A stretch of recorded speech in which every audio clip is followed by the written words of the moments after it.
Morning friends, আজ 21শে December. এখন ঘড়িতে বাজে সকাল 9টা। আর আজ আমরা চলে এসেছি নেতারহাট, একটি ছোট্ট রিসর্ট, হোটেল সানরাইজ। তো চলুন রিসর্টটার ভেতরে ঘুরিয়ে দেখাই আপনাদের।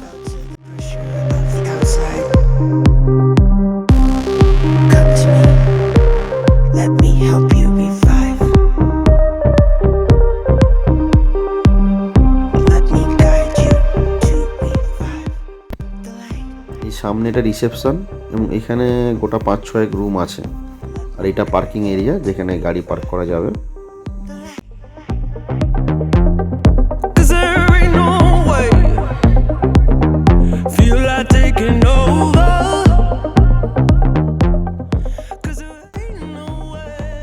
এখানে টোটাল 4টে কটেজ আছে এবং কটেজগুলো খুব সুন্দর এবং দেখতেও পাচ্ছেন জায়গাটা খুব সুন্দর।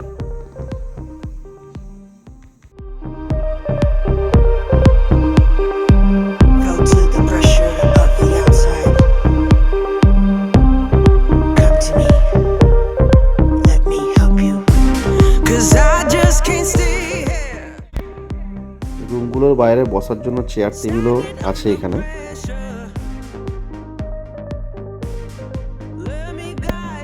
সন্ধ্যের পরে এই জায়গাটায় বসে আপনারা ক্যাম্প ফায়ারও করতে পারবেন এবং আড্ডাও দিতে পারবেন। খুব সুন্দর জায়গা একটা।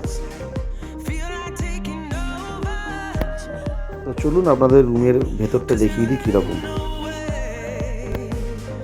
এটা আমাদের রুম এবং কিং সাইজ বেড, 3 জন আরামসে শুতে পারবেন।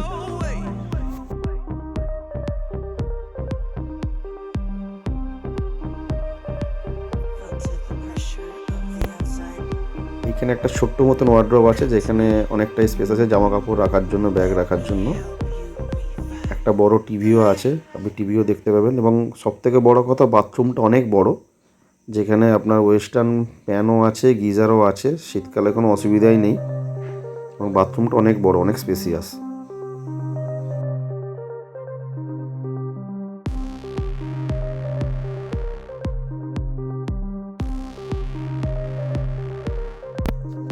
চলুন বাইরেটা ঘুরিয়ে দেখাই এবার আপনাদের।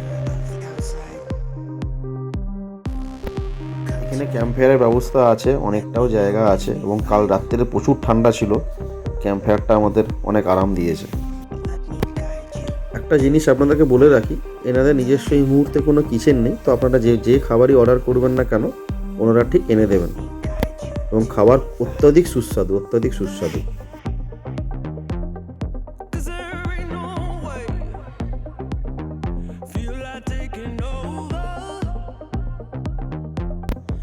এখানে নতুন আরও অনেক কটেজ তৈরি হচ্ছে, আশা করছি সামনের বছরের মধ্যে চালু হয়ে যাবে। এবং এখানে যে বড় বিল্ডিংটা দেখতে পাচ্ছেন, এখানে রেস্টুরেন্টও হবে, মিটিং করার জায়গাও হবে।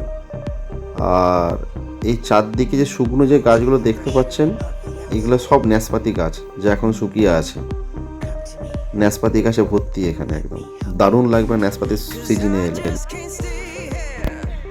দেখুন কত ন্যাসপাতি গাছ, কত ভর্তি ন্যাসপাতি গাছ। কিছু আম গাছও আছে এবং জায়গাটা বিশাল। এই রিসর্টের জায়গাটা বিশাল। আপনাদের জুম করে দেখানোর চেষ্টা করছি যে কত ন্যাসপাতি গাছ আছে, শুধু একবার দেখুন। জাস্ট দারুণ লাগবে ন্যাসপাতির সিজন এলে। আমরা এখন শীতকাল, এই সময় ন্যাসপাতি হয় না এবং গাছগুলো শুকিয়ে আছে, বাট ন্যাসপাতির সিজনে দারুণ লাগবে, দারুণ। তো চলুন বাকি ডিটেলসগুলো আপনাদের সাথে শেয়ার করে দিচ্ছি।